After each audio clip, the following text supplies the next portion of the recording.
Good day and welcome back to your VMC Chemistry. Today, on Unit 2.2, we will talk about behavior of gases. Okay, so first behavior, compressibility. So we know that gas particles, because they're very far apart, they can be compressed, right? They can be pushed together and therefore they use less space. Theoretically, not theoretically, but in reality, if we compress them enough, we can actually turn a gas into a liquid. That's what we do with liquid nitrogen, not only because we make it very cold, but also because we compress it into a tank, which also contributes to keeping it as a liquid. So, for example, we will compress gas into bicycle tires or into spray cans, and that's why this is a perfect example. In a spray can, things get propelled out because that compressed gas is pushing, let's say, a liquid or perfume out. Expansion. Gases, when they're warmed up, they tend to use more space. But not only when they're warmed up, even when there's more space available. For example, if I keep air in a small container and I open up the container, well, the gas, air, will tend to expand and use all space available. And that's also called or connected with diffusion right here. But before I talk about diffusion, let's look at the example. So let's say your nonna is cooking spaghetti sauce. Well, at first it only smells in the kitchen, right? But that gas, that smell will tend, those gaseous particles will tend to travel throughout the house until the good smell of the spaghetti sauce can be smelled all throughout your nonna's house, because that gas will tend to travel and again use all the space available. Diffusion. So why is it that it travels? Not only because it expands, but more importantly, because the gas will tend to go from an area of high concentration to an area of low concentration until it's pretty well equal everywhere. So the concentration is evened out. And how do those gas particles travel? Well, it's because of translation, right? So your particles will kind of hit each other because they're traveling in a straight line, and those collisions will make them go in different directions. They'll change their trajectory, and therefore they'll start going in different directions and spreading out throughout the house. So again, you have another example here. You have perfume. If you spray perfume in one corner of a room, let's say you go to the bathroom and you want to cover, let's say, an unpleasant smell, well, you'll spray some perfume, and then that's going to start smelling all throughout the bathroom. And if you leave the door open, actually it's going to go to the next room because, again, those gas particles will travel. Okay, so now, how do they travel? Or at what speed? So that's what we're going to be looking at. So the rate of diffusion basically is based on velocity or speed. But what is it that determines the speed? Well, it's the mass of the particle, just like we saw in the last lesson. So if something, for example, is very heavy, well, you can well imagine if there's a little mouse trying to compete with, no, bad example. Let's see. Let's say I have a sumo wrestler that's trying to race with me. Well, I'm much lighter than the sumo wrestler, right? So the sumo wrestler, because it's so heavy, will not move as easily or as fast. So its velocity will be much lower. If I'm very small compared to the sumo wrestler, I'll be able to run much faster, and therefore, as a gas, let's pretend I'm a gas, I'll be able to spread out faster. So again, the rate of diffusion, so the rate or the speed at which a gas will travel through a room, for example, will be based on its mass. So the lighter the gas, the faster it will move. The heavier the gas, the longer it'll take for that gas to move around and spread out in a room. Now, what is the difference between effusion, here, and diffusion? Basically, effusion is like diffusion. It's based on diffusion, so going from an area of high concentration to an area of low concentration. But that's when it happens with, for example, a balloon. So you have a gas in a container, let's pretend it's a balloon, and there's a hole in that container that allows for the gas to escape. So when that diffusion is based on that little hole that allows the gas to escape, we call it more specifically effusion. Now, back to my example here. I told you before that different masses will influence different speeds. But if you think about my example, the sumo wrestler, very heavy, so high mass. Okay, let's use, for example, this. So high mass, right? So that means that my velocity, or the velocity of the sumo wrestler, will be very low, right? Because he's heavy, so he doesn't move fast. So they're kind of inversely proportional. If we look at another example, if I look at myself, well, my mass is lower, right? So that means I can move faster. So again, these two are inversely proportional. Now, if I do this times this, or this times this, because they're inversely proportional, basically what it shows you is that the kinetic energy itself should remain constant as long as the temperature remains constant.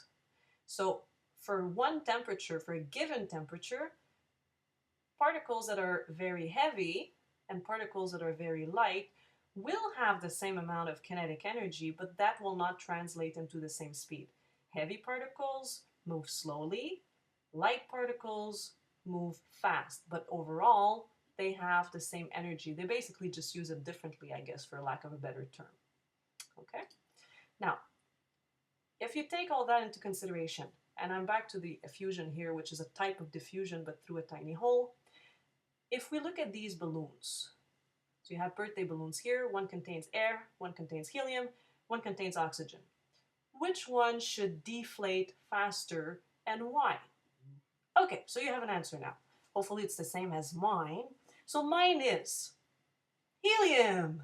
Why? Because it's the one with the smallest molar mass, so the lightest one. So because helium is lighter, this one, the gas, will travel faster and therefore the balloon will deflate faster. Now, if I were to ask you which one will stay longer, well, we have air here, which is the heaviest. You may or may not know that, but basically this one is the heaviest, and therefore it'll take much longer for a balloon with air to deflate because the air is much heavier, therefore it doesn't move as quickly. Okay, so now it's all nice and dandy that we know that gases move faster or slower depending on their mass, but how can we mathematically predict things with this? So that leads us to Graham's law. So for Graham's law, basically what we said before, we said gas number one and gas number two have the same kinetic energy, regardless of their mass or their velocity, because it comes out to the same in the end.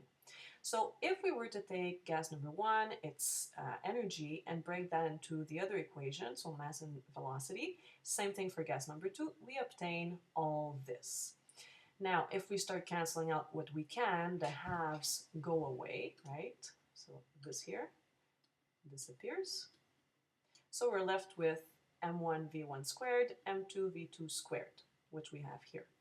If we rearrange and we put the velocities together and the molar masses together, first of all, you notice that V2 and M2 are now kind of crisscrossed. And same thing for V1 and M1, they're opposites. Since I have a square here and a square here, to obtain V1 over V2, I need to square root everything.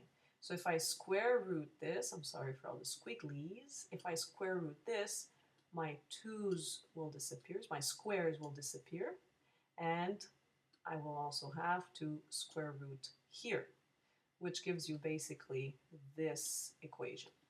Okay? What's important is to know this one. You don't have to know anything else. But I just wanted to explain to you where it comes from. Now, so you have the same thing here. Velocity of gas 1, velocity of gas 2, molar mass of gas 2, molar mass of gas 1, and the molar masses are square rooted. Now, velocity basically has two components. If you think about its speed, the speed of a car, it's going to go in kilometers per hour. So you have distance and you have time. So if I break this down, I will have a time component. In this case, it's not going to be a length or a distance that we're going to look at, but we're going to look at how many moles of gas or what volume of gas is diffusing during that time. So we have volume or number of moles per time, per unit of time. Same thing at the bottom if we break this down. So it becomes a very complicated formula, right? So if we start simplifying, or if, for example, let's pretend that my time is 1 second. Okay, I don't like this color. Hold on, it's not very clear. Okay, so let's erase this. So if we take blue, Let's pretend the time, for example, is 1 second.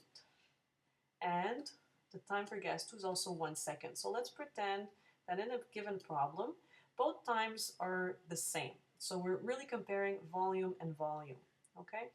And molar mass and molar mass. We're not going to look at this because this is basically the same as this. So we have volume or number of moles per second, volume per number or number of moles per second is equal to molar mass over molar mass.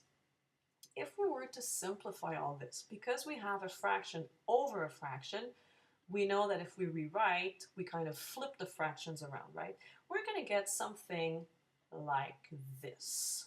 Okay, so that's another version of the same equation. So when I have one of the values that's constant, for example, the time, well, it becomes something like this.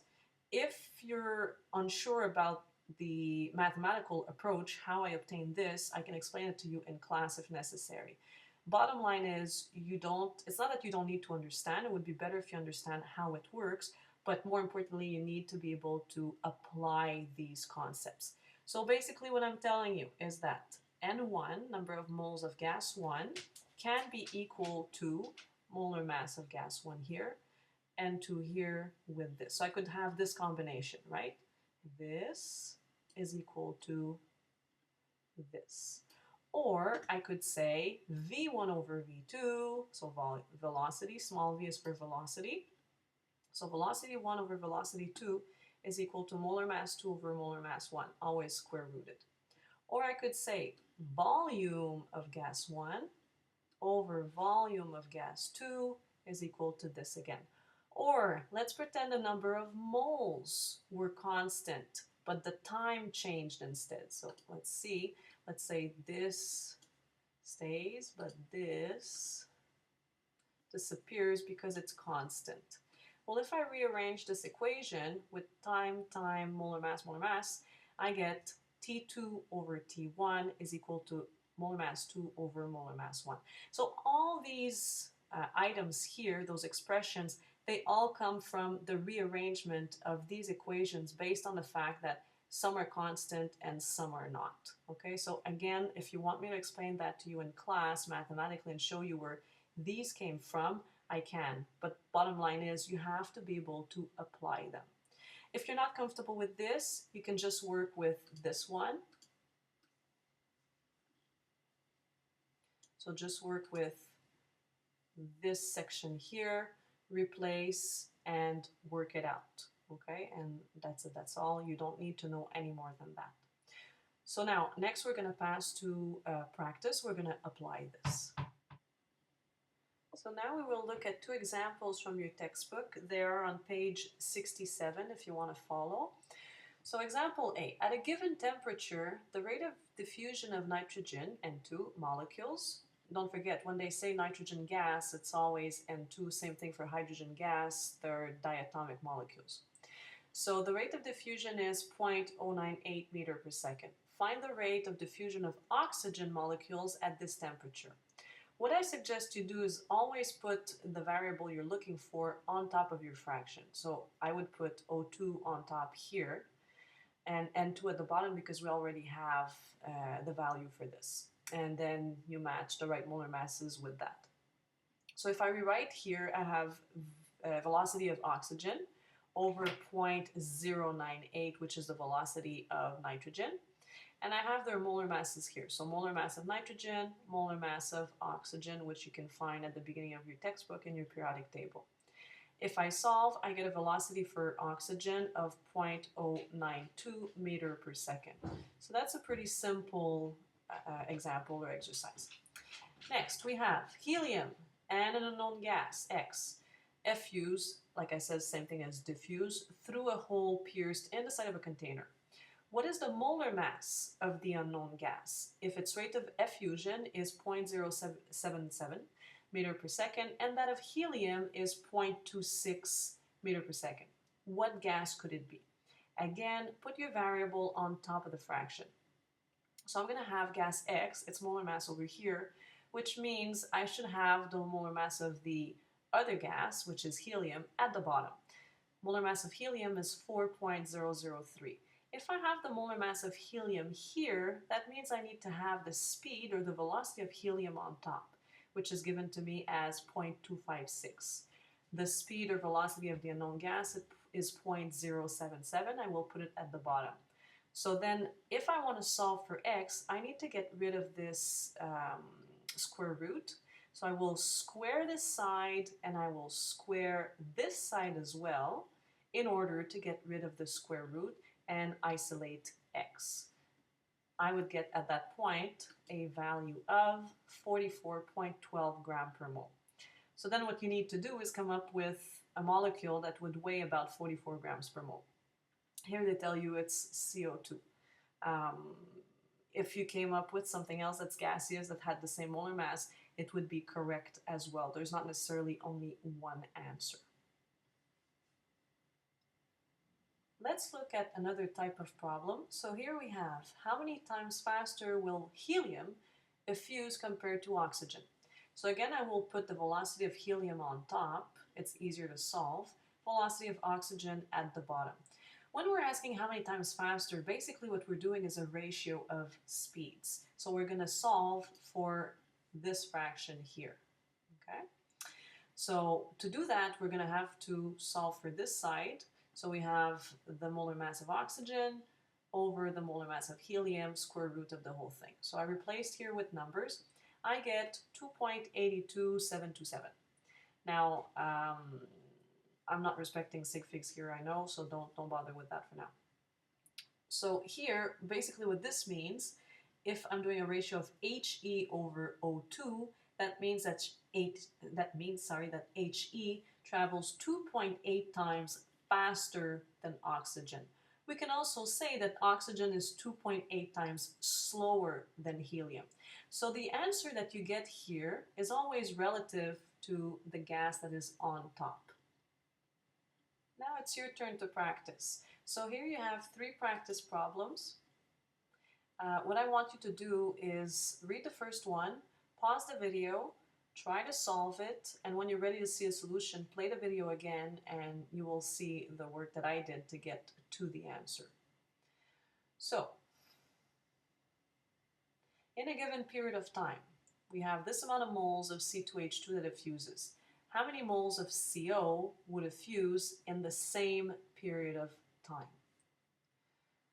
Okay, question number 3. If 0.0345 moles of CO effuses in 681 seconds, how many seconds would it take for the same number of moles of H2S to effuse? Now this is kind of a trick question. It has the same number of moles, so you don't have to take that into consideration. You only take the time into consideration, like in last example.